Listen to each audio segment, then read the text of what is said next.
तो उनका एक पद है मीराबाई का कि मेरे तो गिरधर गोपाल दूसरा ना कोई। तो इसमें भाव क्या है? इसमें भाव ये है कि जो ठाकुर जी के ग्वालवाल सखाए हैं, एक मंडली है पूरी, उनमें से किसी एक ग्वाले का विवाह हुआ और जब उसकी दुल्हन विदा होके आ रही थी तो उसकी माँ ने उसको एक बात सिखाई कि देख, तू जहाँ विवाह करके जा रही है, जिस गांव में, उसका नाम है गोकुल, और वहां के जो राजा हैं नंद बाबा, उनका एक बेटा है कन्हैया। तो तुझे बस एक बात याद रखनी है कि कभी उसको अपना मुख मत दिखाना और कभी उसका मुख मत देखना, क्योंकि हमने ऐसा सुना है कि जिसने एक बार कृष्ण को देख लिया वो घर गृहस्थी के काम का रहता ही नहीं है। तेरा नया नया जीवन प्रारंभ हो रहा है, सब गड़बड़ हो जाएगी। अब जब विदा हुई और गोकुल के बाहर जब बारात पहुंची, डोली पहुंची उसकी, तो सभी ग्वालवाल एकत्रित थे वहां पहले से। कुछ ना कुछ उपहार लेके आए थे कि नई भाभी आई है, उसका मुख देखेंगे तो अपना अपना कुछ ना कुछ उपहार देंगे मुंह दिखाई में। ठाकुर जी खड़े हुए हैं कदम के नीचे। तो उस ग्वाला ने कही कि अरे कन्हैया, तू भाभी को मुख ना देखे होगा। तो उसकी बात को सुनकर जब कन्हैया आगे बढ़े तो गोपी ने सुना, कन्हैया ये वही है। दोनों हाथों से अपना घूंघट पकड़ लिया, बोले इसका मुख नहीं देखना, भैया ने मना करी। कस के जब पकड़ लिया, ठाकुर जी ने खूब प्रयास किया, अरे गोपी एक बार तो मुख दिखा दे, अरे भाभी एक बार तो मुख दिखा दे। जब सबको दिखा दिया तो हमें क्यों नहीं दिखा रही?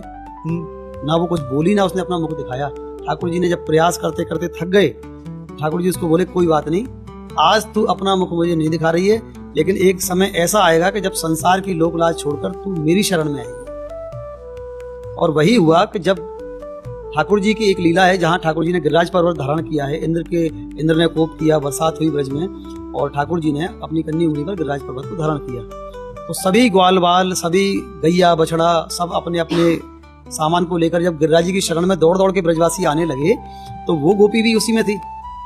और जब वो वहां पर आई तो उसने देखा कि ये छोटा सा बालक है 7 वर्ष की, इतनी सौम्यता मुख पर, ऐसे सुंदर इसके नेत्र हैं, ऐसे गुलाबी गुलाबी इसके होठ हैं, ऐसे गोल मटोल इसके गाल हैं, इतना बढ़िया इसका श्रृंगार है, ये है कौन?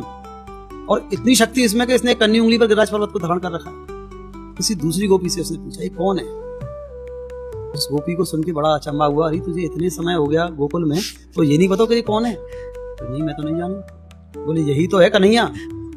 जब उसने सुना कि ये कन्हैया है, तब समझ गई कि ये कोई साधारण बालक नहीं, तो ईश्वर है। मन ही मन खूब कोसा उसने अपनी मैया को कि तूने किसके दर्शन करने से मुझे वंचित रखा, जिसके लिए पूरा संसार लालायत है उसके दर्शन करने के लिए, उसका दर्शन मैं इतने समय तक नहीं कर पाई। ठाकुर जी के चरणों में बैठ गई और चरणों में बैठकर एक टक ठाकुर जी को निहारती रही, और वहीं ठाकुर जी के चरणों में उसने अपने प्राण त्याग दिए। उसी का जन्म मीराबाई के रूप में हुआ। तो जिसने दर्शन किए थे उसने वही गाया कि मेरे तो गिरधर गोपाल दूसरो ना कोई।